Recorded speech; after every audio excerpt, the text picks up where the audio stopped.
What's happening, everybody? Welcome into a brand new episode of Phightin Words. Anthony SanFilippo's here. I'm Bob Wankel. A Good Friday edition of Phightin Words here. Anthony, Phillies and Giants split a four-game series at Citizens Bank Park this week. Some good, some bad. As correctly predicted. Stay hot. What do you got this weekend? You got a series win? Let's just get the people what they need right off the bat so they can get it in early this morning. They're going to win this series this weekend. Get on your app, take the Phillies to win the series, lock it in. All right. Yeah. Look, some positive stuff, some negative stuff. One night you kind of feel like, man, this team's going nowhere fast. The next day you kind of feel like, all right, like this is why I thought this team was going to win 93 games. And I feel like we're kind of seesawing right now. You were down there, you covered it. What do you got for me? Where do you want to start today? Well, I think that there's a lot of places to begin. And I think the place we absolutely have to begin with this series is Aaron Nola. And I love it. Well, it's the right way. It's the right way to go. And let's be honest about it. I mean, he's had four not good starts. Yeah. They varied from mediocre to terrible. And mediocre is being generous on the better end. And it's just not been good right now. Do I think that he's cooked? I don't. Do I think that there is a propensity for crazy overreaction? Yes. But at the same time, I also sit here and say he has to figure something out because he can't continue doing it the way he's doing it. Now, I do think I talked to somebody down there yesterday. I don't want to say specifically who about this, but I'll tell you off the air.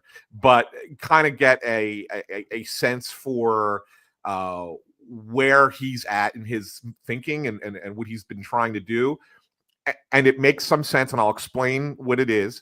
But at the same time, it's still not a good enough answer for why he's had four terrible starts, the four worst starts of his career to start a season, or even four in a row. He's never lost four games in a row in his 11 years until now. So yeah, I think it's something to sit there and question and wonder, just what his ability will be to turn it around. Yeah, listen, Aaron Nola is a guy that has always been a player who gets a lot of reactions from this fan base. Some people, it's the hair. Yeah, maybe it's something with the hair. There's the staunch defenders of Aaron Nola, and then there are people that are very quick to jump on him when things don't go well. Let's start here. Let's start with facts. And this is what we know right now through four starts. He's pitched 21 and 2/3 innings, 27 hits allowed, 16 earned runs, 9 walks, 24 strikeouts, 4 homers. Opponents hitting .303 against him. He has a .166 whip. And just to take that another step here, righties are hitting .302 against him. Lefties are hitting .304. They have a .940 OPS against him this season. So far, through, I guess, what has it been now? About 3 weeks? Is that what we're talking about? 3 weeks of this season? There are 92 qualified starting pitchers. He's 60th in wins above replacement, according to Fangraphs. Of those 92 qualified starters, he has the second highest ERA of those 92 and the third highest whip. The only thing that I can say after that makes you feel a little bit better beyond the track record is that right there with him is Dylan Cease and Chris Sale.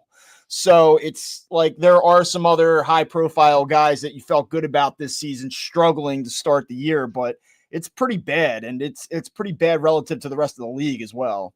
Yeah, and so the thing that I'll share that I kind of gleaned yesterday, and it makes sense, but it doesn't justify the underproduction.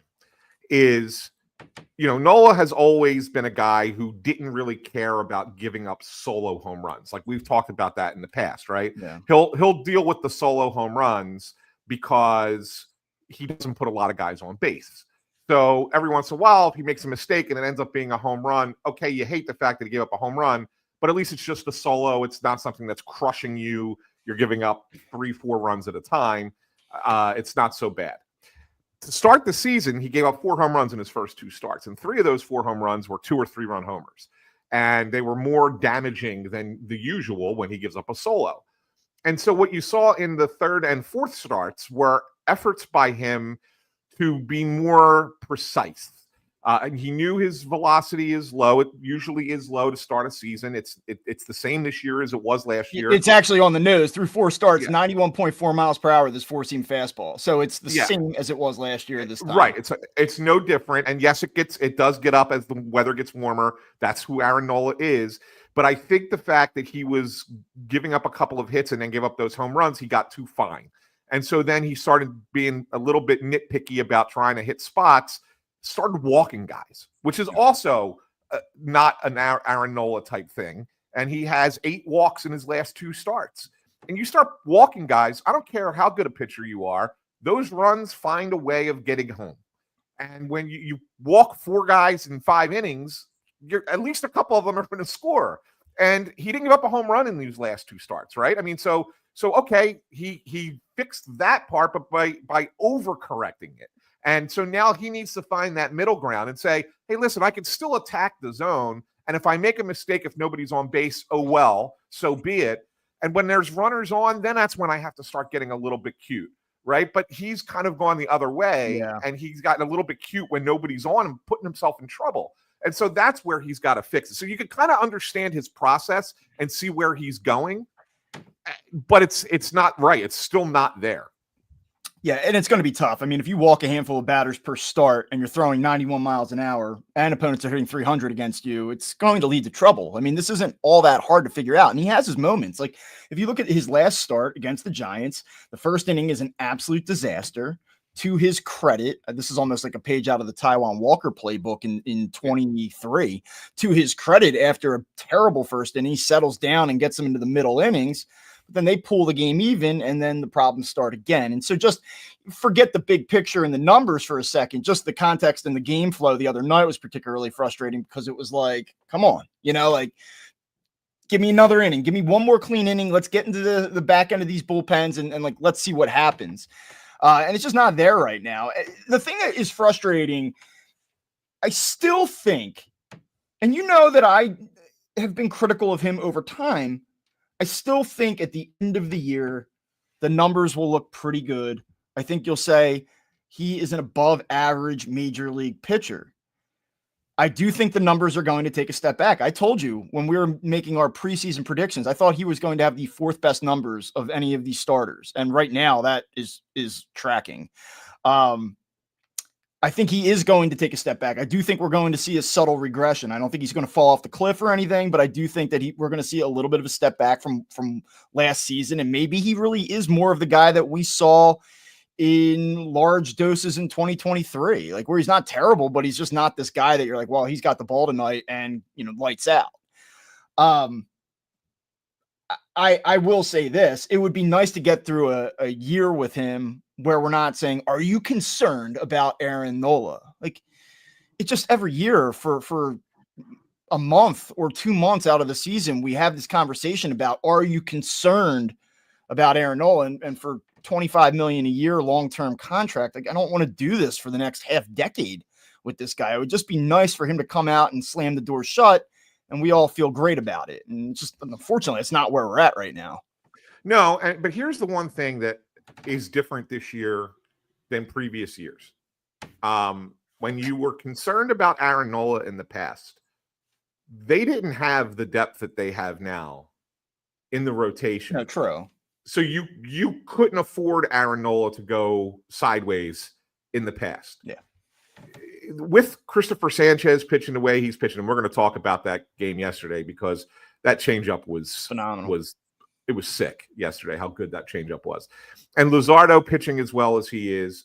And you got Ranger coming back, and you got Andrew Painter on the horizon, and even Walker giving you, couple decent outings.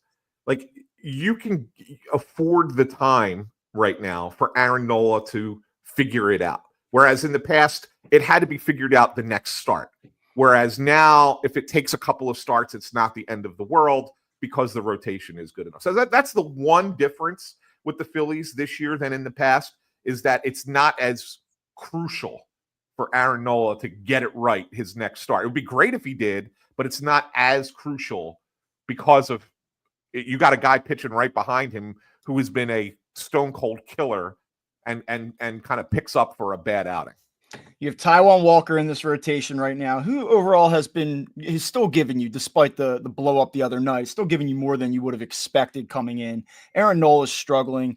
Zach Wheeler has not been Zach Wheeler, though, as we noted on Monday's show, he's not getting help from his outfield defense. Like roughly half of his earned runs could have been prevented, I think, with passable defense. But despite all of that, the Phillies are right now in wins above replacement, starting pitchers, all of baseball. They're 5th in WAR and they're 10th in ERA. So you almost feel like, does Luzardo regress a little bit from what we've seen so far? I mean, he's been a top 5 to 7 starter in baseball if you look across most categories. Are we going to see him regress a little bit? Maybe. I think Cristopher Sanchez has given you what he is capable of giving you. Like, I don't think that we're watching a magic show here with Cristopher Sanchez where you're like, wait. We're going to see him really slide back. Now, is he going to get whiffs on 22 out of 29 changeup swings every start? No, but I think we've seen enough Cristopher Sanchez to feel like this guy's maybe a top 15 starting pitcher, top 20 starting pitcher in sport right now. I think there's more from Zach Wheeler. Like, this is a very good rotation, to your point, that even if Aaron Nola isn't the peak Aaron Nola or what you were hoping that you'd get from him, this rotation is deep enough and good enough. And by the way, Ranger Suarez, who's thrown the ball pretty well in his rehab stint here, comes back. This is a very deep rotation. Yeah, no, it really is. And you make a point about Sanchez. One thing, there is one small, tiny concern. Tiny concern with Sanchez. And I don't know if you've kind of noticed this. I mean, look, the changeup is unbelievable, right? You're right. You're not going to get 22 whiffs on changeups in a game very often. I mean, that was the most ever by a pitcher during the pitch tracking era, which goes back to 2008, right? So we're talking 17 years of tracking pitches. That was the most whiffs on changeups in one game in all that time. So that's pretty incredible. But he doesn't really have that third pitch right now. That slider is not great. He gave up a home run to Chapman yesterday on that slider. And you're finding that because of that third pitch, if people can lay off the changeup, he is a little bit more vulnerable this year to the long ball, which he wasn't last year at all, right? That's why the Phillies liked pitching him at Citizens Bank Park, because he didn't give up home runs. I think he gave up one home run at Citizens Bank Park all season last season. And so the one thing is that if guys are able to lay off that changeup, his other pitches do become a little bit more vulnerable, but only slightly. It's there's no question. I mean, just look at his pitch mix yesterday. He threw 97 pitches. 50 of them were changeups. 52% of his pitches yesterday were changeups.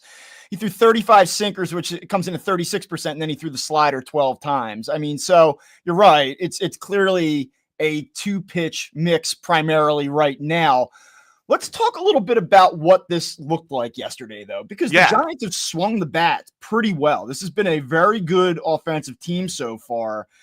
And what's amazing about what he was able to do yesterday was, like I said, he throws the changeup on 50 of 97 pitches. Giants swing at it 29 times. They whiff 22 times. But what's remarkable is that they swung out of the strike zone 45% on the changeup. I mean, they knew what was coming. It was often not a strike, and they still went after it. It was like,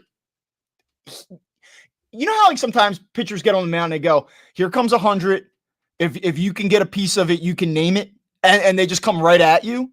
It's weird because it's a changeup that he's doing it with, but it's the same approach. Like, I'm going to throw this pitch. You know it's coming. It's probably not going to be a strike. You're not going to hit it. Yeah. Yeah. It's a remarkable thing. It is, and it's interesting because JT talked about it after the game yesterday, and this harkens back to a one-on-one conversation I had with Real Muto back in Washington on opening day when they were talking about these late afternoon starts and the shadows. We were talking about all that stuff, right?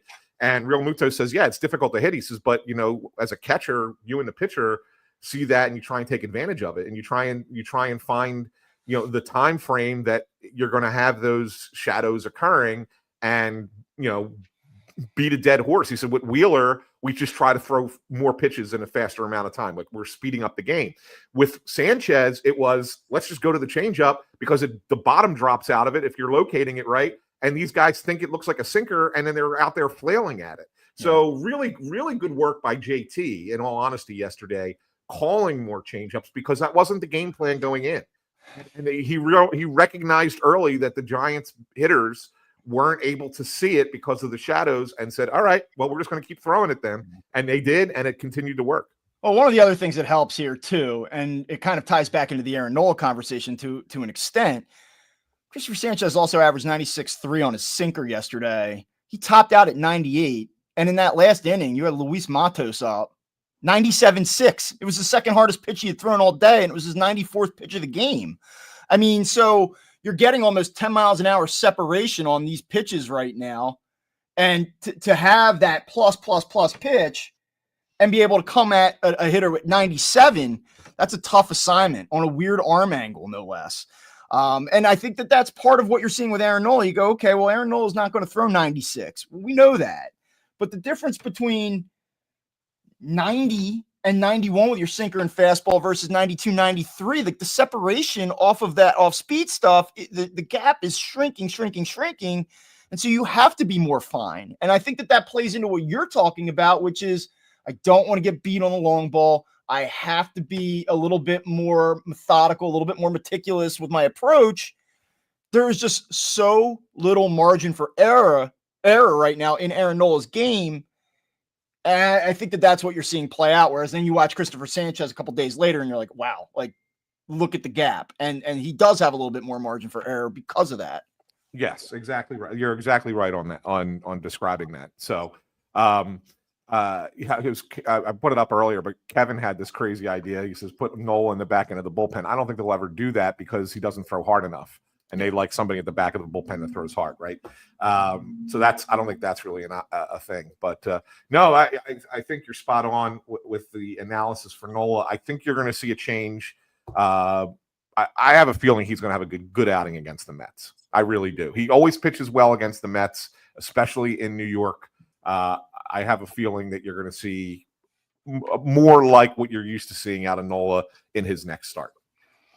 Just a prediction. Since I've been pretty good on the predictions, I think that's what it's going to be.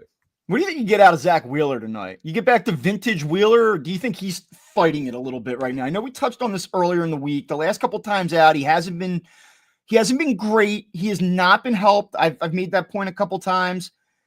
Is there? I don't even want to use the word concern, but do you look at him right now and go, "There's a lot more to him"? Or do you think that it really is a product of situationally he has not been helped? We would not even approach a conversation like this if someone catches a ball for him. Yeah, I know. So I missed the last game because the last start that he had, I was not at against the Giants. That was the game where there was all kinds of craziness behind him as well. So I didn't get to really look at his pitches in those games. So I can't sit here and tell you that, he was good, but just everybody failed behind him. So I was tough on the outfield defense. I was tough on Brandon Marsh on his start Sunday. I felt like he was not. It was Sunday. That's right. It was Sunday. Brandon Marsh. It was a situation where there's a ball down the line. It was slicing toward the corner. It was a tough play. Marsh had to leave his feet. He slides going towards the line.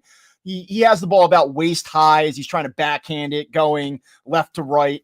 It was a ball that was at or on his glove. I thought he should have caught that ball. I know it's a tough play because you have the wall coming towards you there. I'm not saying that it's a 10 out of 10 play, but I think it's a play that should be made. And then later, there's a ball that kind of sliced and dropped down in front that I just thought he didn't get a very good read on. And I guess if you looked at it live, you'd say, well, he didn't have a chance to get to that. I think a left fielder that takes a better jump, a better route to the ball there probably makes the play. And then certainly you go back to the start against the Braves and what happened with Johan Rojas. And we saw more of that. All these conversations are sort of tying in together. I have to just say, I don't think Johan Rojas is a Major League Baseball player. He's not, Bob. He's not. And I see a lot of people that like give this guy a lot of leash. Like, well, he's young. He's got more hits in April than Brandon Marsh. I'm like, that's not the bar. Like, I'm not telling you that what Brandon Marsh is doing is acceptable. But if the bar is like, well, he's been more productive offensively than a guy that doesn't have a hit this month, then yeah, you're right. That's true, I guess. I think that when you talk about premium defense or having the ability to be a plus defender, one, I think he's actually sort of regressed a little bit defensively. And then two, I just don't think that there's a lot of trust in his game. You just don't know when he's going to have, I mean, for the lack of a better term, it's not one I use very often, but like a brain fart where you're like, what are you doing, man? Like there's just too much of that in his game. And there's no offensive upside whatsoever. Like we can talk about, well, he worked a walk in a certain situation or he had a bunt that moved the runner. I mean, we're talking about bare minimum stuff here. And maybe it's too early to give up on him. Maybe because this outfield situation is such an absolute catastrophe other than right field, which we need to get to in a minute, that you continue to play him.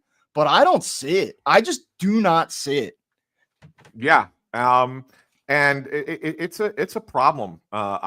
Center field just is in general a problem for this team. A big surprise. Like, come on. Like, I mean, we didn't know that problem since Shane Victorino left. Yeah. I mean, we've known this. We've always known this. It's kind of the black hole out there. But yeah, Rojas bothers me maybe more than most, because here's a guy who really should embrace the role that he has and instead tries to super impress every time he's out there. Okay.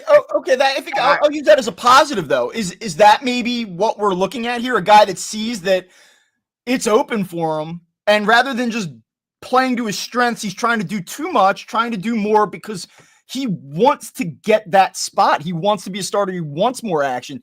Is that all it is? Like, is that part of this? But here's the thing. I don't look at it as a positive, Bob. I look at it as they've told him.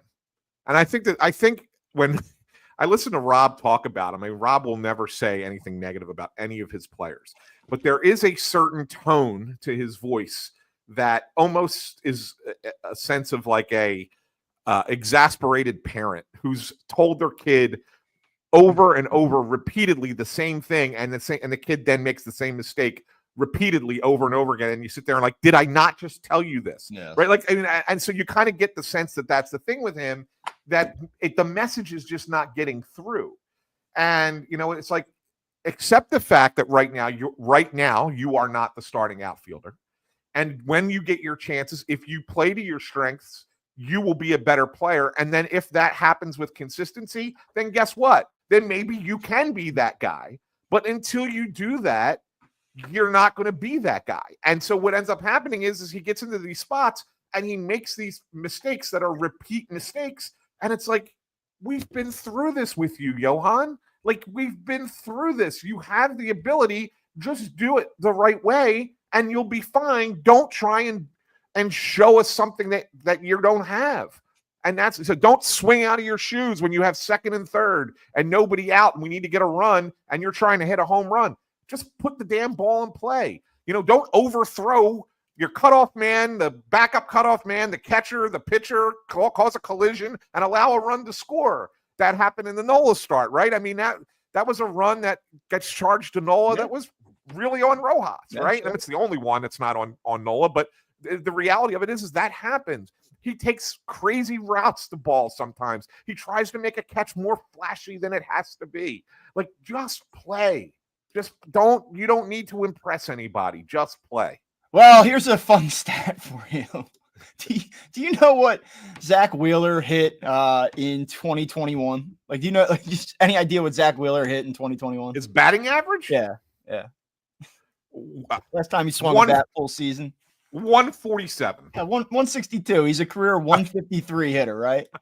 Why am I bringing this up? Well, if you look at the 9-hole for the Phillies right now, they are hitting as a team out of the 9-hole 136. And they have, let's just see here. That's dead last, by the way. 30 out of 30. And they have a 460 OPS, which is 29th out of 30 teams. The only team that's worse is the Chicago White Sox. The Phillies are like not benefiting right now from not having the pitcher hit. They'd be in a better spot than what they're getting out of the 9-hole right now. It's a disaster. It's an absolute disaster what they're getting at the bottom of this order. And you talk about the leadoff spot more than ever now. I'm like, get Kyle Schwarber out of there. get Kyle Schwarber out of leadoff spot because the guys in the 8-9 can't get on base. So I don't want to see Kyle Schwarber ever hit leadoff for this team until they can get somebody that gets on base sometimes at the bottom of the order. No, you're right. And that's the thing. And, I've had this discussion too. Like, I've been a staunch defender of the Phillies batting Schwarber leadoff, but I'm of the mindset that you don't bat him leadoff until you have guys getting on base with more regularity than a pitcher at the bottom of your lineup. Yeah. Otherwise, it makes no sense. Otherwise, if what you have at the bottom of your lineup is as poor as it is right now, then bat a guy who's an on-base speed guy, lead off, top of the order, and put Schwarber in the middle. Yeah, because you don't have it at the bottom.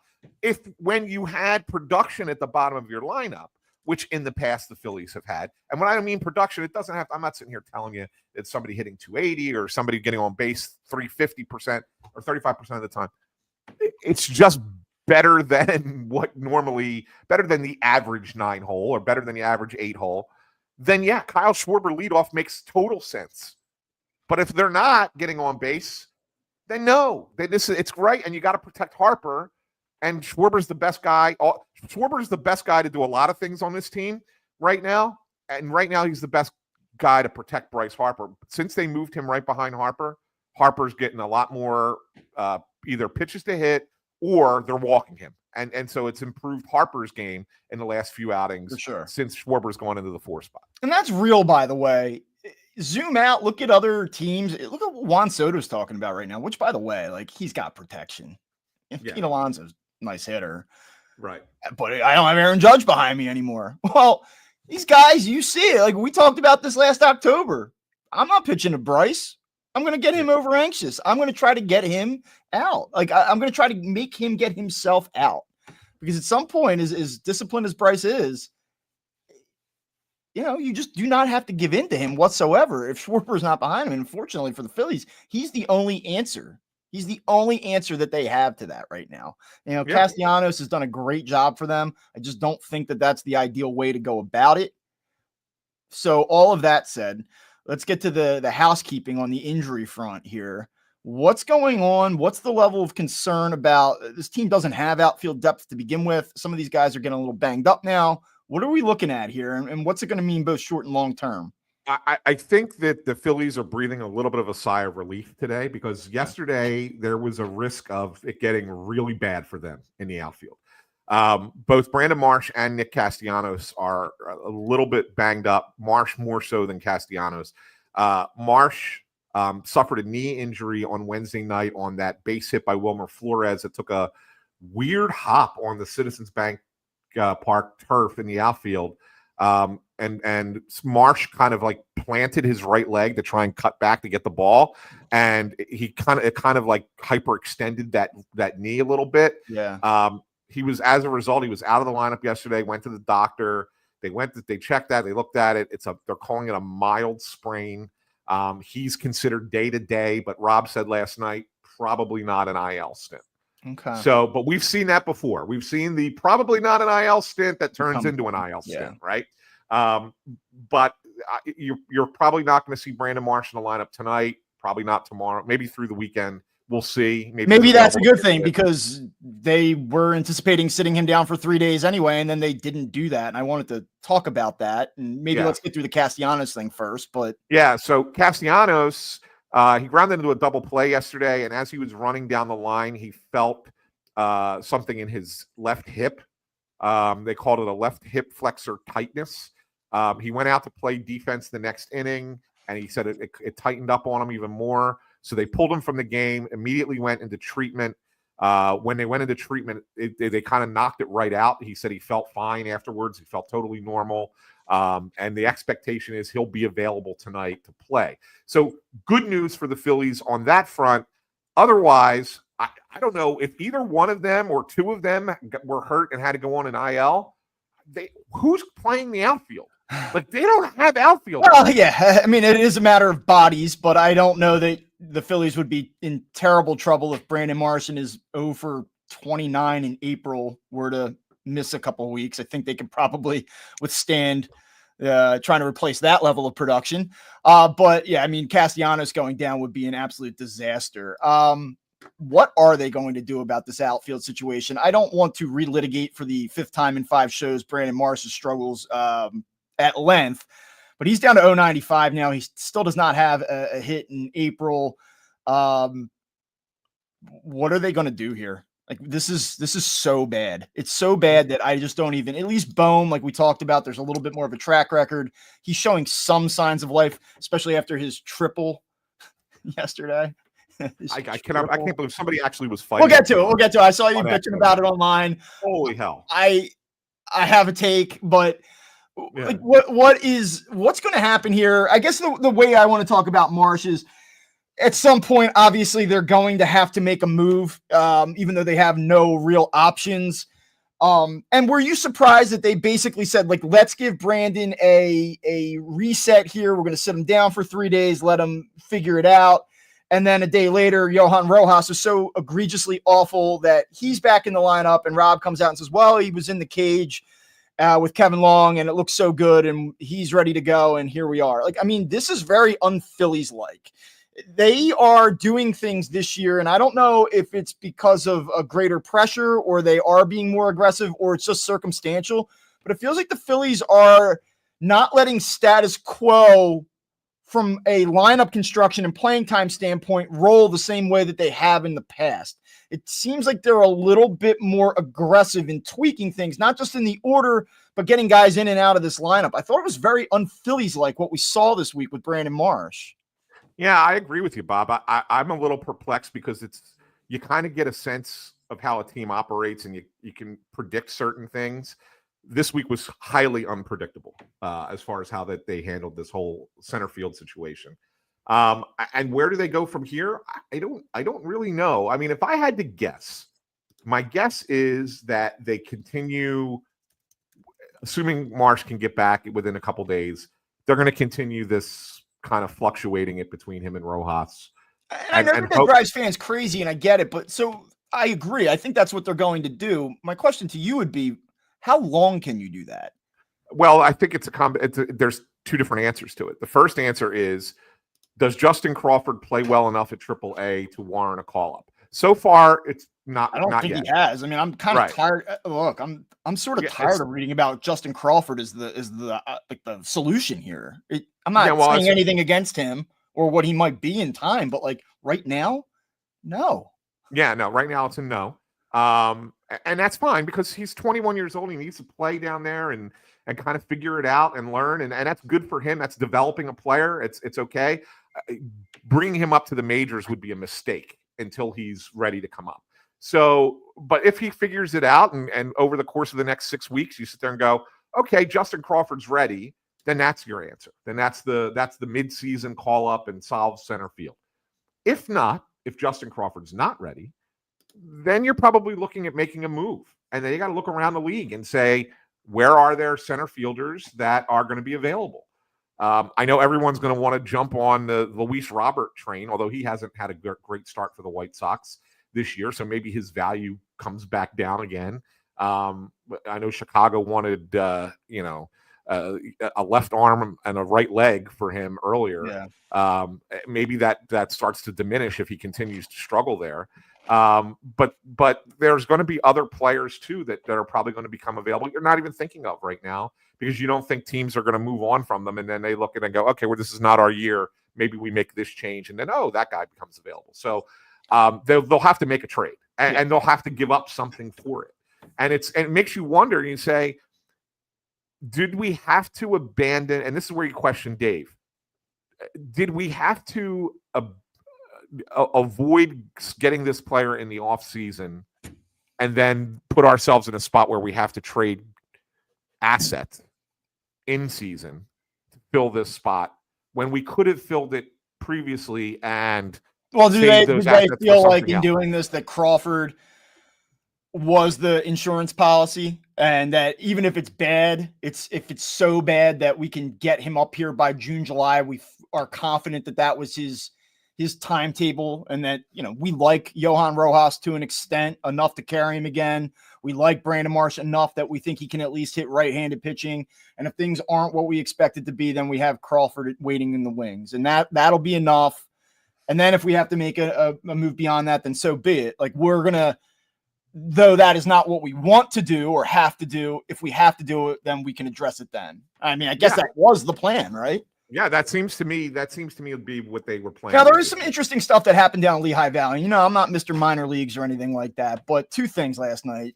Justin Crawford goes 4 for 5. Big night. He raises his batting average to 290. His OPS sits at 700. And I think that in a way, it's like, wow, 4 for 5. That's awesome.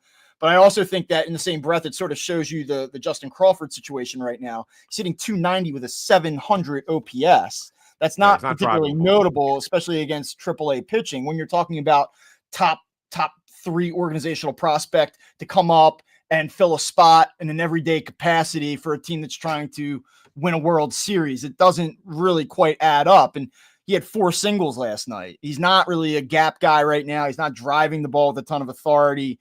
He's a nice hitter, but I just, I think that there's more development to be had there. Now, the other thing that's kind of interesting, Otto Kemp has gotten off to a very good start in Lehigh Valley. He was 0 for 5 last night, drops down to 290. His OPS is at 999, even after an 0 for 5 night. Shows you how good he's been. Kind of interesting to me that he got some run in left field last night. He swung the bat well enough that are they now starting to maneuver these guys a little bit under the radar to see, like, can they do it? Can this guy go run around and be functional in left field? Is this an option that we can go to in a couple weeks or maybe even sooner if this doesn't get better? Like, what do you see here with this? Yeah, so Otto Kemp's an interesting name. If you remember at the end of the season last year when Dombrowski had his press conference with the media, he brought up Otto Kemp's name on his own. Like, nobody asked about him or anything like that. He just brought him up. So they obviously like his bat. They think that his bat will play and can play as a bench player in the major leagues. The problem with Otto Kemp is he can't play anywhere defensively. Yeah. He's been an infielder his whole life and not a good one defensively.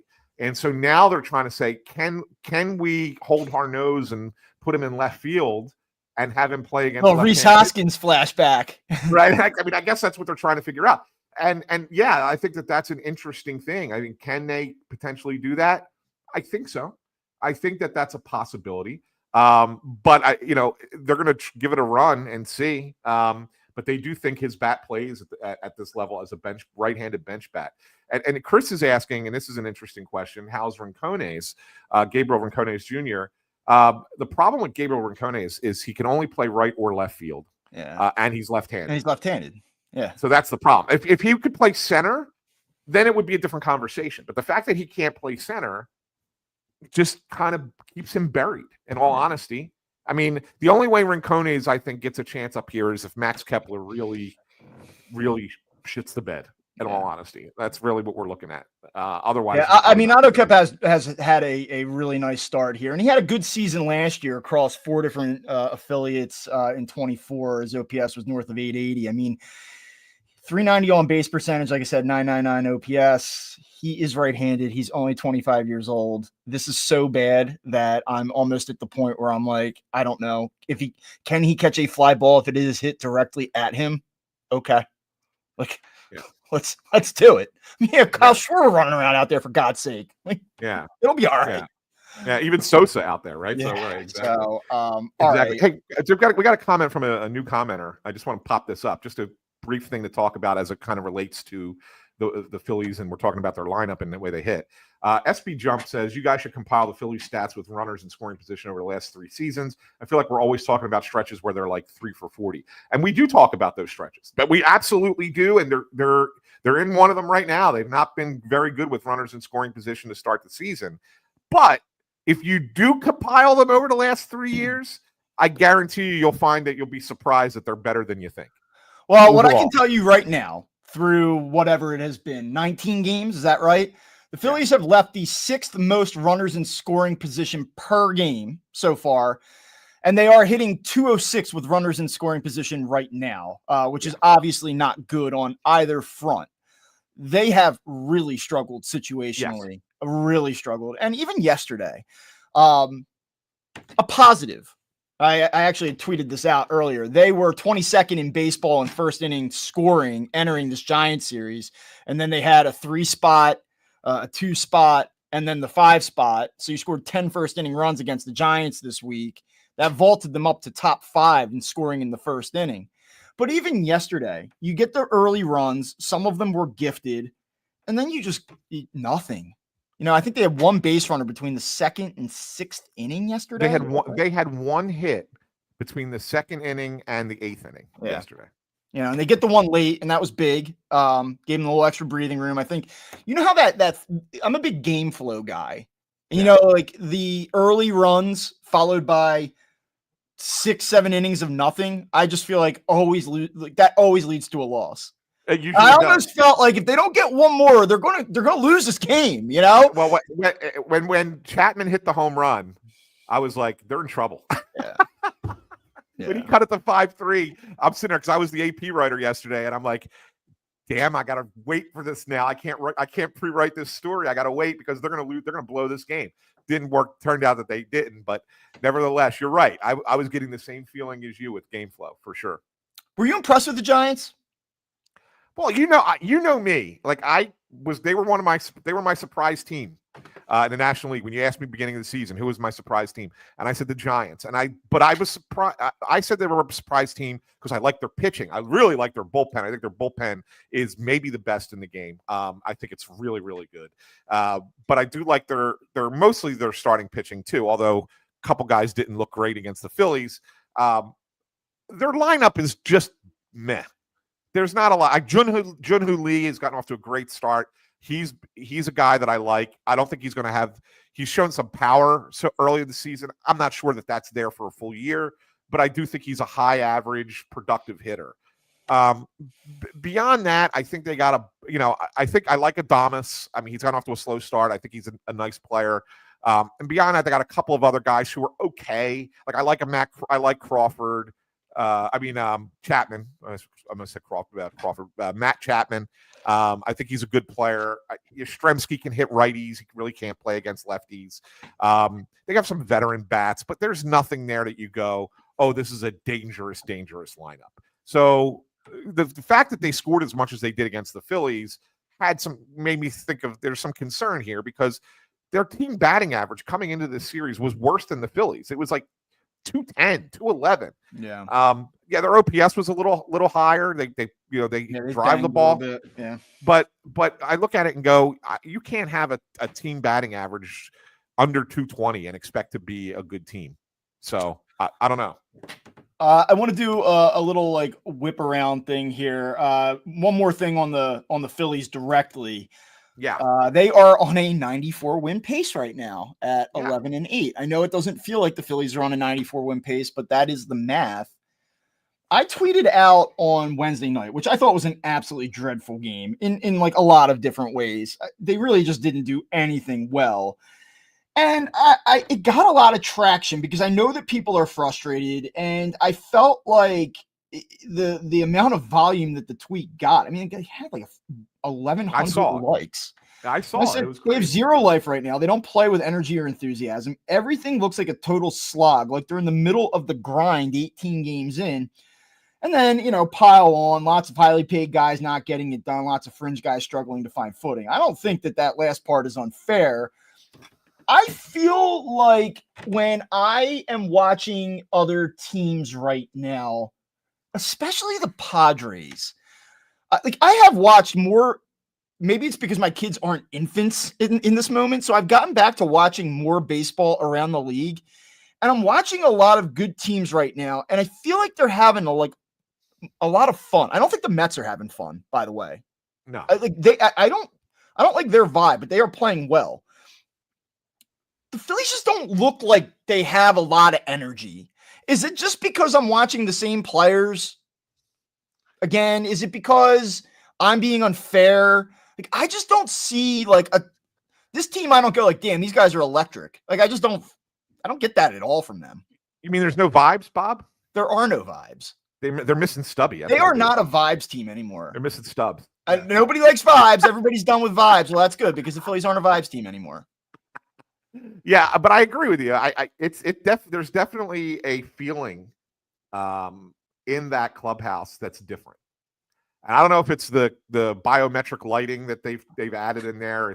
I'm telling you, it's the weirdest thing. Wait till you go in there. It's so strange to walk. I was into actually that supposed to be there 3 times this week, and I had a situation which I'll tell you about off air, which is not great. But anyway, it's a different atmosphere in that clubhouse.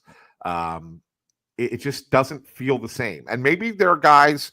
Again, they did take some personality out of that clubhouse, which, for what it's worth, I mean, we say it doesn't matter, but I do think that there is a little bit of matter there. Like it does matter. I know everyone points at Stubbs. I go to Hoffman too.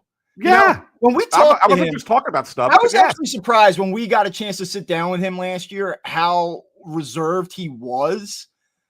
And he kind of downplayed it. I'm like, dude, you seem like the type of guy that gets the ball and wants to rip someone's head off. And he's like, no, that's not really me. Yeah. I'm like, all right. I didn't push him on it, but I'm like, I watch you pitch. I see how you go about it. And then I see what happens with the Blue Jays and Orioles earlier or over the weekend, where he's waving goodbye to them. And I'm like, I love that shit. And this team doesn't have a ton of that. I know Harper can get fired up in the moment and stuff, and Castellanos will give you the ring finger at second base. And but this team does not have a ton of juice, man. It does look to me like a slog, and maybe I'm wrong. And I don't mean to say that they suck. I'm not some guy was like, give me a break. It's 18 games in. They're on a 92 win pace. I'm like, yeah, I've pointed that out a million times. By the way, I'm not shoveling dirt on the team either. I'm not telling you the Phillies suck or they're not going to win the division or make a playoff run. I'm just telling you that it looks like they kind of are in the middle of a slog already. To me, it looks like that. Maybe I'm wrong.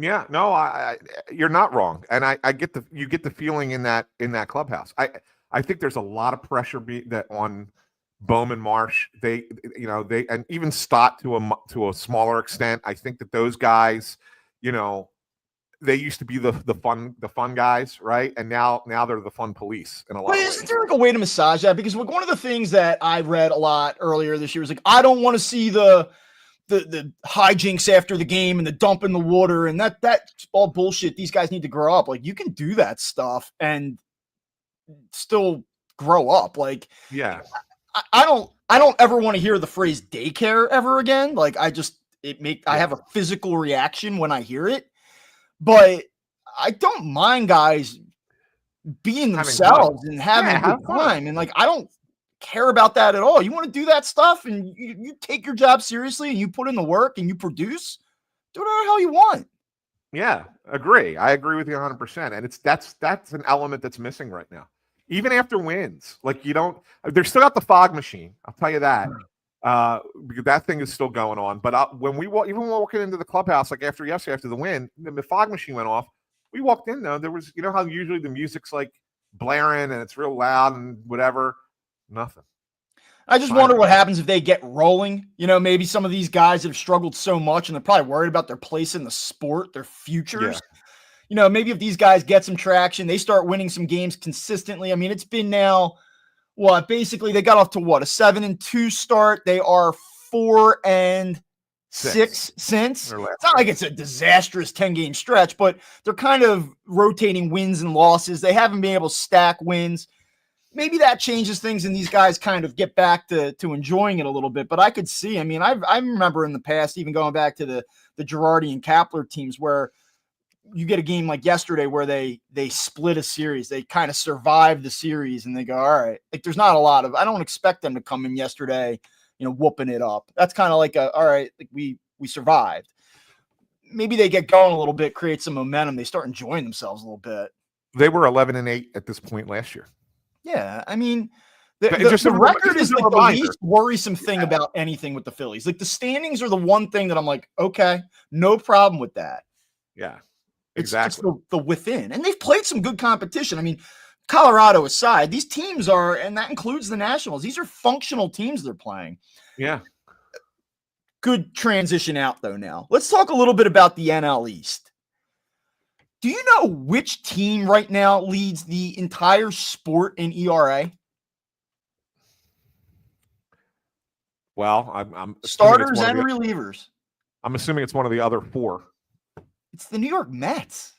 Yeah. Mets lead the division by a game. Yeah, it blows my mind because I don't buy it. I don't buy it.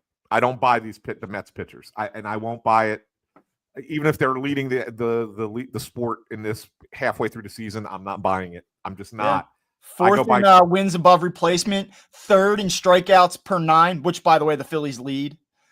Yeah. They've been really good now for a little short of an eighth of a season. I agree that there's going to be regression. I don't think that when you look at the names, you go, oh my goodness, but they have been very good so far. We see them next week. That'll be interesting. I guess I don't want to get too far ahead of ourselves, especially because you have the series this weekend against the Marlins, which, by the way, this team stinks. They Phillies better win a series here. Yeah. Alcantara is not Alcantara. They're a minus 230 favorite tonight. The Phillies are.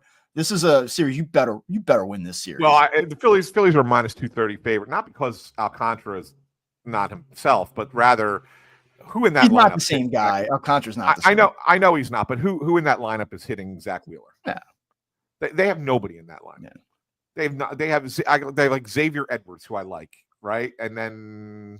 I'm never going to call for the sweep. Like, man, a sweep would go a long way here. Yeah, well, it would go a long way. I'm just not convinced that the lineup is. No, I mean the Phillies don't play consistently well enough to say that this is a team that's going to get a sweep. All right, then the other thing is the Braves. I got a chance to watch a little bit of Braves Blue Jays on Wednesday afternoon, I believe it was. Strider made his return, and he was impressive. They lost again. They do not hit. They have not hit at all except for when they played the Phillies. The standings, they're not buried, but like that team stinks right now. Like that is a bad team right now. They have to flip a switch, right? Like that is coming. Yeah, it has to. And look, and Rob told me that too when I was talking to him about it. Just had a conversation with him about it. I don't know, about a week and a half ago. I think it was right before the Phillies played them, is what it was. And we were just in the dugout. It was after his availability, and him and I were just standing there talking. And I said to him, I said, "What do you make of it?" And he goes, "They're gonna be fine." He says, "Trust me." He says, "They're gonna hit. They're gonna figure it out." Obviously you want to bury them if you can, but the reality of it is they feel like they're going to get it right. And, Acuna is looming. That's coming too, right? That changes that whole dynamic of that lineup when you put him back in. So I'm not, it's been a bad start. Several teams, including the Phillies in recent years, have overcome terrible starts and made the playoffs. Maybe the Braves can't overcome it enough to win the division, but they could certainly overcome it enough. Yeah, I mean, you look at it, just the division alone, the last few years, Phillies in 22, horrible start. They overcome it. Slow start in 23, they overcome it. The Mets were terrible. We were like laughing at the Mets in London last year. Yeah. Made the NLCS. And even the Braves, the year they won the World Series in 21, they had a bad start. They weren't in a good spot, and they came back and they won the whole thing. So it really is crazy, though. I mean, they're 25th in runs scored, 24th in run differential. It really has just been stunning to watch them not hit. And getting Strider back is obviously a huge deal. And I thought he looked good right away in his rehab starts in the minor leagues. He was very sharp, borderline untouchable. But at some point you've got to start winning baseball games, and it's just been crazy to watch how bad that's been. Yeah, I think for me that was the range of topics. I got. There's one. This before I get to my one last thing. We have a comment from Kyle Seiler. I want to pop it up on the screen. He lists a few outfielders that could be replacements for the Phillies. Mm-hmm. I want to get your reaction to each one. That he's got like 5 names on here. Just kind of get your quick reaction to each one as they would, if your interest for them for Philadelphia. Okay, Luis Robert is the first one. Okay, you want to go one by one? Yeah, let's go one by one. I really. At some point, production matters, and he wasn't good last year. He's not gotten off to a good start this year, so no. Yeah, I think I think part of it could be, I'm still intrigued. Part of it to me could be that you just play for the worst freaking team in the league, and nobody's there at the games. Yeah, there's I don't know, maybe, but at some point, you got to do you, man. I agree. But come on. Look, if you can buy low and get the promise of that talent, and it's better than what you have. That's the way I look at it. And if you can untap, get that potential, it's untapped potential, and bring it up, I'm okay with it. Cedric Mullins, Baltimore. So he's a guy that I would have some interest in. Again, the price is the key to all of this. Yeah. He's a player that had really shown some significant upside and then struggled kind of like out of nowhere for them. Yeah. And then he's come back a little bit. He got off to a very, very good start early in the year. Yeah, I mean, that would be a guy I would maybe make a call about. I don't know what it would take to acquire him, though. There was talk last year. I forget who it was that reported it, but it was one of the national guys that the Phillies were talking to the Orioles about Cedric Mullins. So there appears to be, at least in the past, last year, there was some interest there. Again, like you said, I'm not sure where he's at, because he did fall off the table a bit. But if you're talking about putting a guy to bat ninth in your lineup and play solid center field, he's definitely an upgrade over what you have. I agree, and I think that could be a good fit. Brian Reynolds. He has not had a good start. But again, same type of deal where there's a level of pedigree there, and you talk about motivation. You're playing for maybe one of the most embarrassing franchises in the sport. They have some pitching, and the people of Pittsburgh have essentially said, like, that's cool. Like, you aren't trying to win though. So we'll show up when Skeens throws, and that's about it. So maybe that's an environmental thing. Yeah, could be. But the thing with Reynolds, though, is he hasn't really played center field in recent seasons. They've kind of moved him over to left. He's not very good defensively, and he's got a contract. They signed him. So, like, if you're trading for Brian Reynolds, you got to commit to I'm not. No, I'll just beat you to the punch and last two. Michael Taylor and Bader, I'm not fans of. I'm not either. Bader's okay for me against lefties. Mm-hmm. Right? Or is it left? You know what I want? Yeah. Here's what I want. I don't want to piece it together. If they're going to go out and make a trade, here's where I'm at on center field, because it's a problem year after year after year. And Crawford, I guess, is something that you have to keep in mind here. But if you are going to go out and trade for an outfielder, I either want it to be a guy that's on an expiring deal that makes a tremendous impact in the short term, or it's a guy that is at least solid on a multi-year deal that can hit lefties and righties and play competent defense, where you're not sacrificing one thing for another. And I guess Captain Obvious stuff here, but I don't want to be like, let's just get a guy that dominates against lefties and he can't touch righties, or vice versa. Like, I'm so tired of this. It's like the Eagles and linebackers. Like, just get me a center fielder, and I'm like, that's the guy. Yeah, that's right. I agree. I wish that they would do it. Just do it. No more Adam Hazleys and Mickey Moniaks and Roman Quinns and Brandon Marshes and Johan Rojas's and Ben Revere's and no more. Odubel Herrera is like legit. Am I wrong? Is Odubel Herrera not the Phillies' best center fielder of the last 12 years? Since Victorino. He's their best center fielder since Victorino. It's crazy to say, but it's the truth. No more. Terrible. Terrible. That's terrible. All right. One last thing. One last thing. Alec Boehm, is he back? 4-game hitting streak, big triple yesterday? First of all, that triple, man. Come on. Was that a triple in your mind? You said you had to take on this. Yeah, so was I wrong? Was I wrong criticizing the call? I thought that in real time that they were going to score to hit. I am not surprised that, based on the way the game has been scored in recent years, that they scored that a triple. However, I think some of it had to do with optics.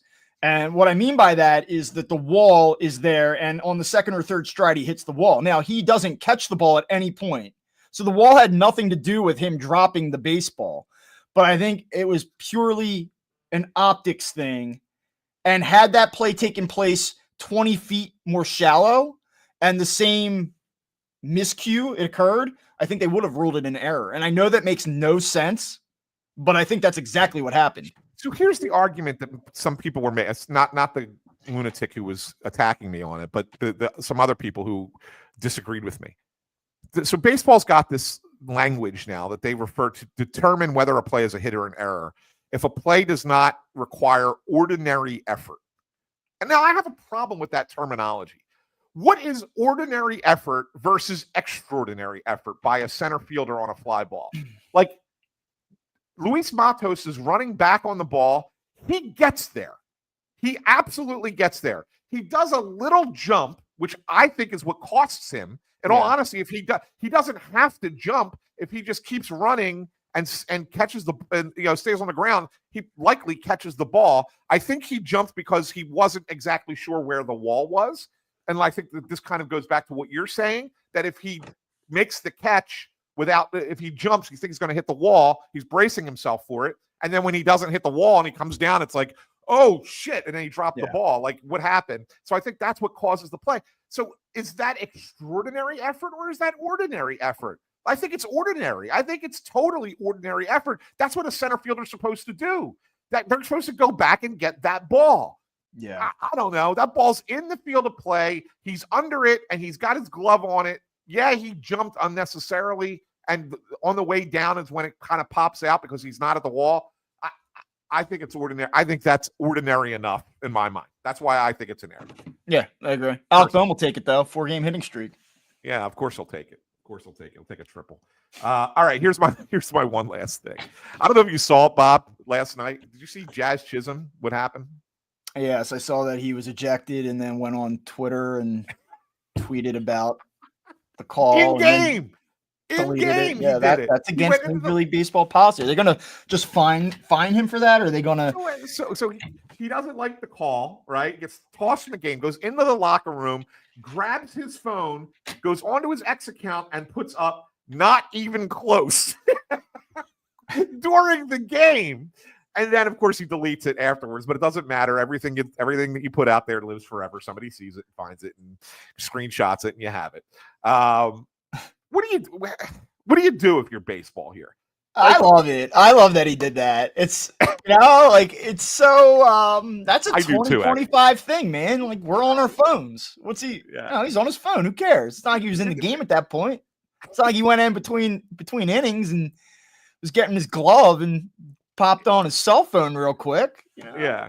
Yeah. What do you do? I mean, you got to fine him. You got to set a precedent. But the problem is it's twofold. It's a 1-2 punch of rules violations. One, you aren't allowed to publicly criticize umpires like that. And two, you did it online in the middle of a game. So, what is it? Just a fine, or is there a suspension from that? They shouldn't suspend him over that. Come on. I'm just saying. I'm asking. I don't know. I mean, I guess I wouldn't be surprised. Major League Baseball wouldn't be the first time that they reacted in a way that I don't agree with, but. So let me throw one other wrinkle at you, right?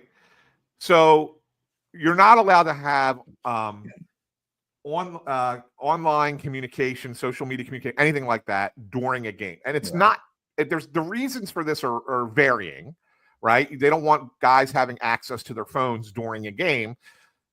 One of them could very well be for in-game gambling, right? I mean, so that kind of, even though that's not what he was doing here, it kind of opens the door if you're not strict on this penalty, right? Like, what happens if you go into the locker room, you pick up your cell phone, and you send a couple text messages with like a number code in it, like 55, which means like, I ain't getting another hit tonight, or whatever. So, I think the gambling part of it, I would say this. I don't think that you should be allowed to use your cell phone in any way, shape, or form in game, specifically because legal online sports betting exists. Right. So, and I think that's part of the question here. So with that being said, if they suspend him for a game, 2 game, whatever, does it make a little bit more sense?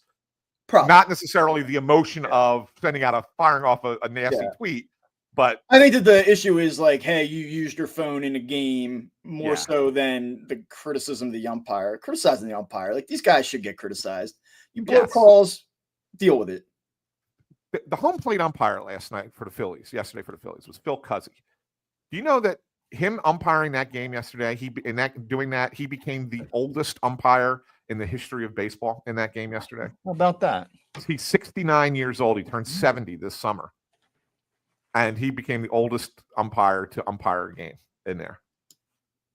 Just saying, I say that only because at some point you got to wonder when their judgment, and when I say judgment, I mean as far as in a baseball game, not necessarily dealing with players, but calling balls and strikes, seeing a close play at the bag, whatever. Yeah. If their skills kind of start to be a little bit slower, You got to start to wonder that. And so, like, that's why when you say they deserve criticism, they absolutely do. Not to mention that baseball has thrown so much more onto them as far as the responsibility of managing things within games. Yeah. Whether it's communication with the number of mound visits and the pitch comm and watching the pitch clock. And there's so much more that they have to do now. It's a lot. You're asking a lot of umpires, so they're going to make more mistakes now than ever before. So you kind of feel bad on one end, but at the other side, get it right, man. Comes with the territory. Yeah. Yeah, it's your job. Get it right. So. All right. Well, take us out. You're the outro guy now. But by the way, Amy says she didn't realize it was in game. Oh my God, he was fired up. he really was. He really was fired up. But anyway, that'll do it for today's episode of Phightin Words, which we went over an hour today. Yeah. We went 1 hour and 6 minutes. Old school. Today. Old school. That's right. You can subscribe to Phightin Words on Apple Podcasts, Spotify, Amazon Music, Pandora, wherever you get your podcasts. But most likely we would most like you to subscribe to us here on YouTube. And if you're listening to us on the podcast feed, you can do that at youtube.com/@Phightin Words. So be sure to subscribe to us there. Hit like, ring the bell. You'll get an alert every time Bob and I go live on YouTube, and you can tune in and watch, or you can chime in on the comments, or you can listen or watch it after the fact because it lives there forever. So be sure to do that with us there. Anyway, I'm stumbling over my words. It's the end of a long week. We will see you again here at Phightin Words on Monday morning to talk about this Marlins series this weekend and to look ahead to the big clash up in New York at Citi Field with the New York Mets. For Bob Wankel, I'm Anthony SanFilippo saying thanks for joining us. We'll see you on Monday.